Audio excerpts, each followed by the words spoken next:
Christchurch, located on the eastern coast of New Zealand's South Island, is the country's second-largest city. Known as the Garden City, it is adorned with sprawling parks and flowers planted in nearly every household. The city's relaxed pace of life gives it a uniquely tranquil charm. However, in 2023, a mysterious disappearance shattered this peace and shocked the local Chinese community. The missing person was a 44-year-old Chinese real estate agent named Bao Yanfei. Police spent an entire year gathering clues before finally locating her. So, what happened?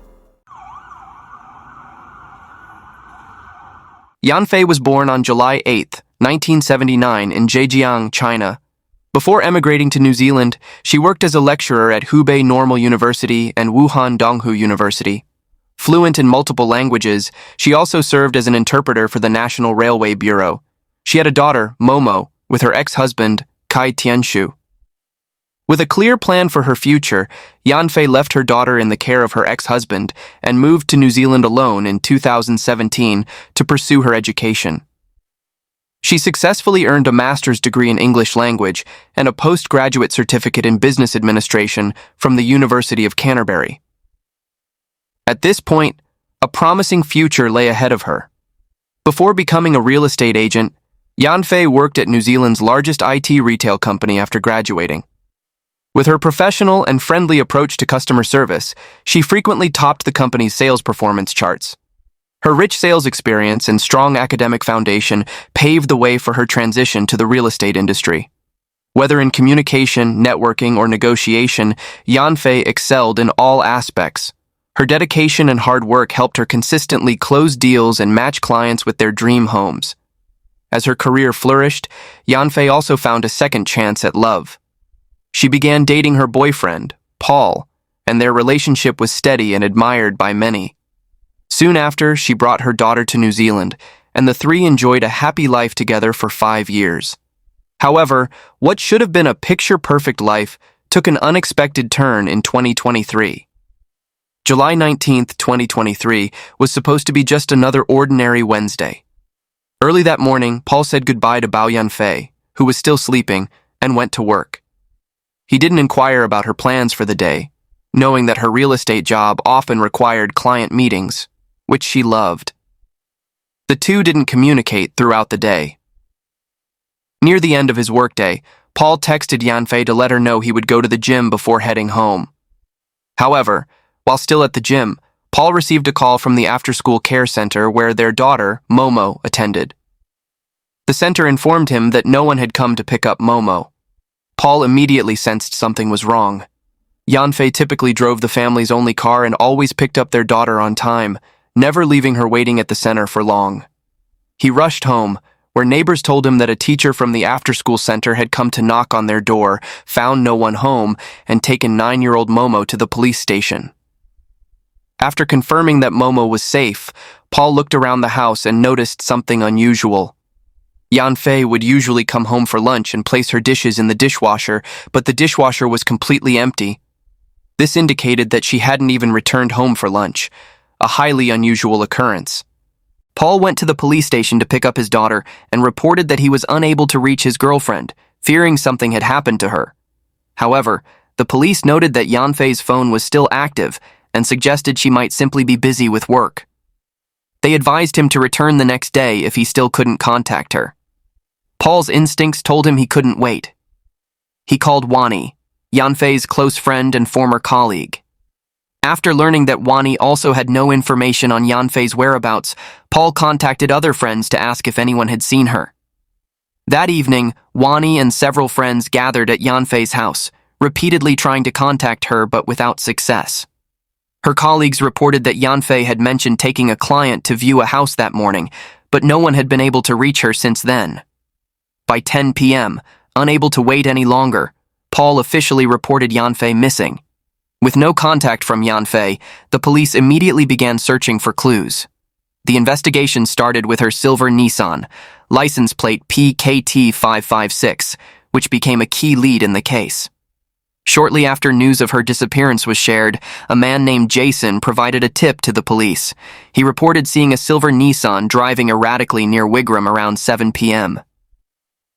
As evening turned to night, Jason noticed the car driving without its headlights or taillights on, which caught his attention.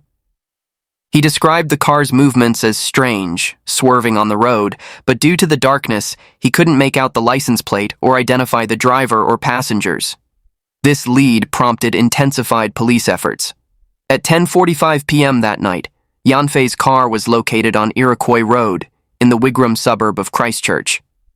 However, there was no one in the car, and the vehicle showed no signs of theft or a struggle. The car was parked about 3 miles from her home, but Yanfei was nowhere to be found. Where had she gone? The next morning, police launched a comprehensive investigation. Reviewing surveillance footage, they found that after dropping her daughter off at school that morning, Bao Yanfei returned home briefly before leaving again at 9:44 a.m. While in her car, Yanfei called a colleague to request the keys and access code for a property. The house was located not far from where her car was found, at 16 Trevor Street in the Hornby suburb.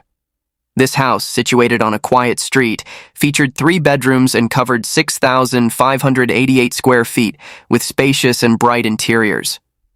The previous owner had lived there for 37 years and, preparing to move to Australia, was looking for a tenant who would appreciate the property. Continuing their review of surveillance cameras, police saw that Yanfei arrived on Trevor Street at approximately 9:50 a.m. and entered the property's driveway. She was later seen near Wycliffe Street, a 5-minute drive away, knocking on doors and soliciting clients. The last footage of her was captured after 10:30 a.m., after which she vanished without a trace. Next, police reviewed surveillance cameras near Trevor Street, theorizing that if Yanfei had met a client at the house, they would see further evidence of her movements. Unfortunately, Yanfei did not appear on any additional footage from that location. At approximately 10:58 a.m., a man wearing a white sports jacket was seen walking toward 16 Trevor Street. At 12:28 p.m., the same man was observed leaving the house and backing a silver Mitsubishi into the driveway, but there was still no sign of Yanfei. Yanfei's boyfriend posted on Facebook, hoping for information from the public about her whereabouts. Her college friend Jing Tian also shared Canterbury Police's missing person notice on Facebook, urging others to assist in the search. Jing Tian revealed that at 11:46 a.m. on the day Yanfei disappeared, he had a conversation with her on WeChat for nearly 45 minutes. During the call, Yanfei mentioned a Chinese client interested in purchasing a house and asked about exchange rates and transferring 600,000 New Zealand dollars. Her voice was completely normal, showing no signs of distress. By July 21st, 3 days after Bao Yanfei's disappearance, police continued to search for the owner of the silver Mitsubishi and the man in the white sports jacket. They also traced the last signal from Yanfei's phone to a location near the South Motorway off Blake's Road. To uncover new leads, police conducted an overnight search in the area. Eventually, they found a heavily damaged iPhone 14 in some roadside bushes. This phone could be the key to solving the mystery of Yanfei's disappearance, and it was immediately sent to the station for detailed analysis. In addition, police investigated the area where the phone was found. At this point, an important witness came forward. A local resident named Neil noticed police searching the area and asked if they were looking for clues related to a silver Mitsubishi. Neil explained that around 6:15 p.m. on July 19th, while heading to his car for dinner, he saw a silver Mitsubishi parked across the street with its lights on, and someone stepped out. He forgot his wallet and returned home to retrieve it, and during that moment, the Mitsubishi turned its headlights directly toward his house, which struck him as odd. Neil's instincts told him the driver of the car was up to no good. When he went back out with his wife, Neil decided to follow the car. Although he lost track of it at a red light, he remembered key details. The car was a dirty silver Mitsubishi with a dent on the left side of the trunk and a sticker. Most importantly, he recalled the license plate number, DPH101.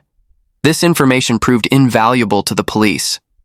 Using the license plate, they identified the silver Mitsubishi as registered to a 52-year-old Chinese man named Tingjun from Jinan.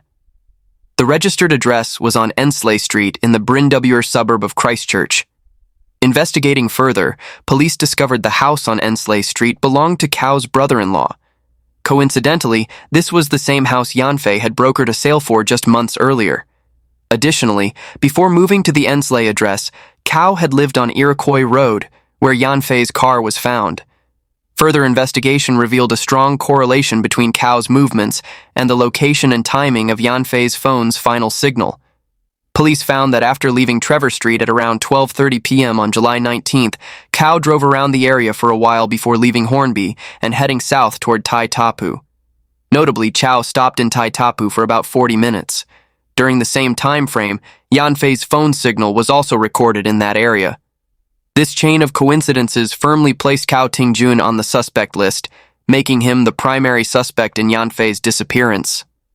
Police began covert surveillance of him and discreetly gathered phone data to trace his movements before and after Yanfei went missing. At Riccarton Racecourse, a location Cao had visited, investigators found several wet tissues, a shoe, a sports jacket, a black hat, and gloves. Upon examination, they identified Cao's DNA on the hat. Police also observed Cao carrying 2 white bags to a quiet neighborhood. There, they discovered more wet tissues, a 10-liter container, and a blood-stained rug in the trunk of his car. Since Yanfei had not yet been located, police continued to monitor Cao. However, a dramatic turn of events soon unfolded. On July 22nd, a female officer not involved in the case was driving past the Air Force Museum when a silver Mitsubishi suddenly made a U-turn directly in front of her without signaling upon spotting her police car. This immediately caught her attention. Upon checking the vehicle registration, she discovered it was linked to the recent disappearance of Bao Yanfei. After notifying a colleague, she pulled the car over and asked the driver to step out for questioning. The driver was none other than Cao. However, because he neither understood nor spoke English, the officer struggled to communicate effectively with him. Cao simply smiled and used a translation app to communicate with the officers. The officers noticed a fresh scratch on Cao's hand and that the car's tires appeared to have recently driven through muddy terrain. Using the translation app, Cao told the police he was looking for a job. When they asked for his driver's license, he pointed to the trunk. Upon opening it, they found it empty. There was no rug inside. Cao then retrieved his passport and driver's license from his backpack to show the officers. This entire interaction was recorded by the 2 officers. Investigators who had been monitoring Cao from a distance observed the situation and immediately instructed the officers not to alarm him and to let him go for the time being. Perhaps sensing that police were closing in on him, Cao Tingjun's next stop was Christchurch International Airport. Carrying no luggage, he went directly to the ticket counter and purchased a one-way ticket to Shanghai. He then withdrew all the money from his bank account at an ATM, preparing to leave New Zealand the following day. Realizing that Cao was attempting to flee the country, police acted swiftly. Just hours before his planned departure, they apprehended him. Cao was taken to Christchurch Central Police Station, where officers collected his DNA and photographed him. They observed additional scratches on his back, resembling claw marks. With the assistance of a Chinese interpreter, Police Chief Caroline interrogated Cao for nearly 6 hours. When police asked why he came to New Zealand, Cao Tingjun stated that he came to settle down and find job opportunities. He added that if he found stable work, he planned to bring his wife and children to New Zealand to join him. Cao claimed he did not know or had ever met Yanfei. He suggested that someone carrying Yanfei's phone might have been tracking him, which explained why their routes appeared to overlap. When questioned about the injuries on the back of his hand and his back, he claimed they were from a skin infection caused by grinding concrete in China. He said he purchased a one-way ticket back to China because he had been unemployed for a month and decided to give up on living in New Zealand. Seeing that Cao continued to deny any wrongdoing, police tried an emotional approach before concluding the interrogation. They told him, "A 9-year-old girl is waiting for her mother to come home." Cao simply shook his head and said nothing. Since police could not confirm whether Yanfei was alive or deceased, they charged Cao with kidnapping and intensified their search efforts, urging the public to provide any leads. Unfortunately, the police had planned to return to 16 Trevor Street on July 23rd for a more thorough search, but Yanfei's colleagues at the real estate agency informed them that an open house auction was scheduled for that day. Believing the situation was not yet critical, police allowed the event to proceed. They waited until the open house concluded before returning to investigate. After the auction ended, police immediately cordoned off the property, set up a large tent, and conducted a detailed search inside the house. Using luminol testing, investigators found traces of blood in the rear bedroom. They also found bloodstains on the carpet and identified Cao's DNA. Blood found in the trunk of Cao's car was confirmed to belong to Yanfei. Combining this with earlier evidence, the case gradually became clear. In March 2023, Cao left his wife and 2 children in China and came alone to New Zealand. After arriving in Christchurch, he lived with his sister and brother-in-law. Coincidentally, his brother-in-law was one of Yanfei's clients.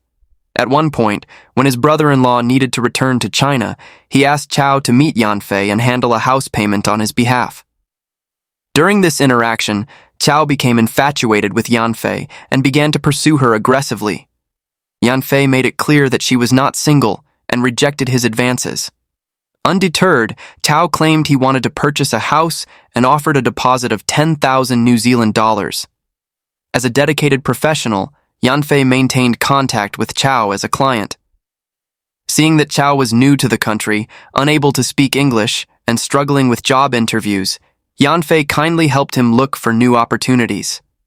On the morning of the incident, before taking her daughter to school, Yanfei received a message from Cao stating, "I have a friend who wants to buy a house."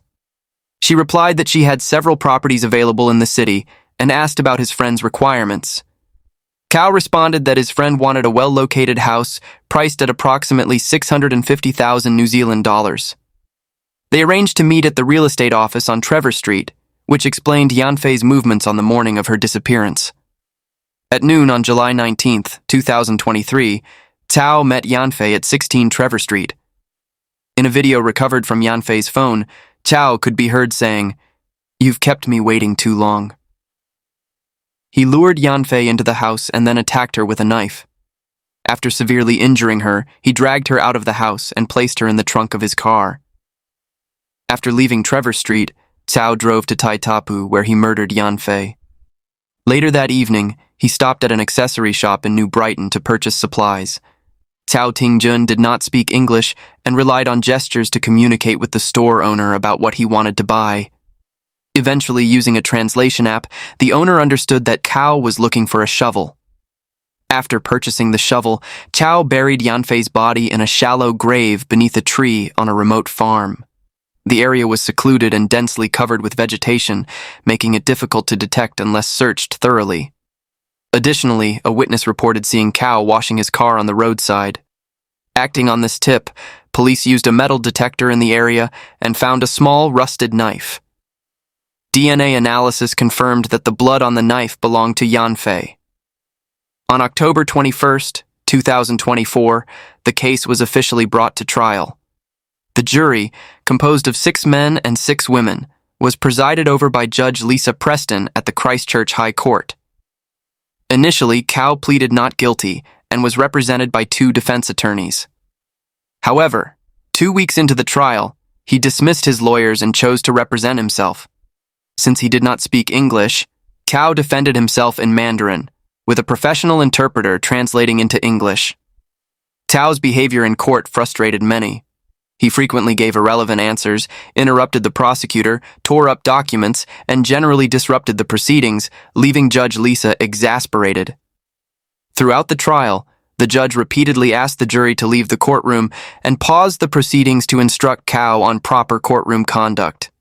She reminded him not to ask irrelevant questions, refrain from making unrelated or repetitive statements, and avoid accusing witnesses of lying.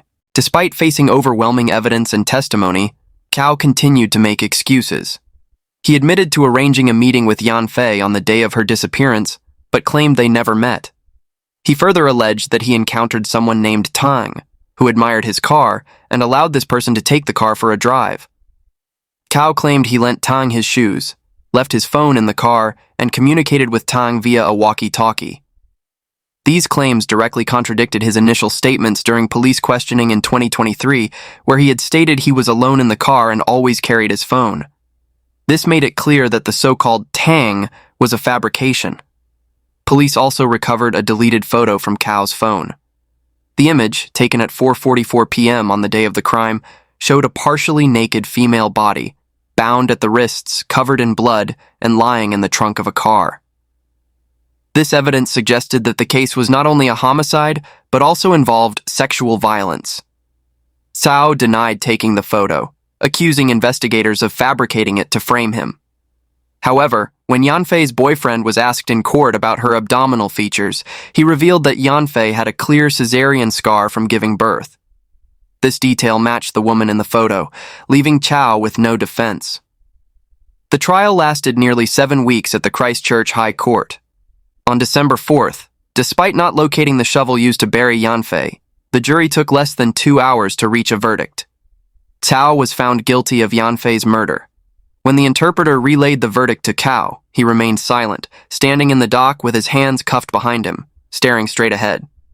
Cao is currently held in custody awaiting formal sentencing, scheduled for March 7, 2025. After the trial concluded, Yanfei's boyfriend, Paul, angrily shouted at Tingjun, "You better refund that plane ticket, you bastard!" Throughout the proceedings, Paul had maintained his composure, but when the guilty verdict was delivered, his emotions finally broke through. On a related note, the house at 16 Trevor Street was successfully purchased by a middle-aged couple in August 2023, and they have since moved in. On November 18, 2024, a public memorial for Yanfei was held at Our Lady of Victory's Church in Christchurch. Over 100 people gathered in the church to pay their respects. The service not only commemorated Yanfei, but also provided an opportunity for attendees to reflect on ways to better protect women working in high-risk professions. Chi, one of Yanfei's close friends, had previously expressed concerns about her safety as a real estate agent, given the nature of her work, which often involved door-to-door client solicitation. However, Yanfei had reassured her, saying, "I'm not worried because I trust New Zealand is very safe." At the time, Chi was going through a disagreement with her boyfriend. Yanfei comforted her and mentioned that a client's friend had recently been pursuing her, but she did not disclose the person's nationality or identity. Tragically, what seemed like a minor security concern at the time turned into a nightmare. The person Yanfei had casually mentioned was, in fact, the man who ultimately took her life. This devastating outcome left everyone feeling helpless and heartbroken. Yanfei's death was an unimaginable shock for her boyfriend and family. A reporter interviewed Yanfei's boyfriend, Paul, and asked if her daughter, Momo, would be sent back to China to be cared for.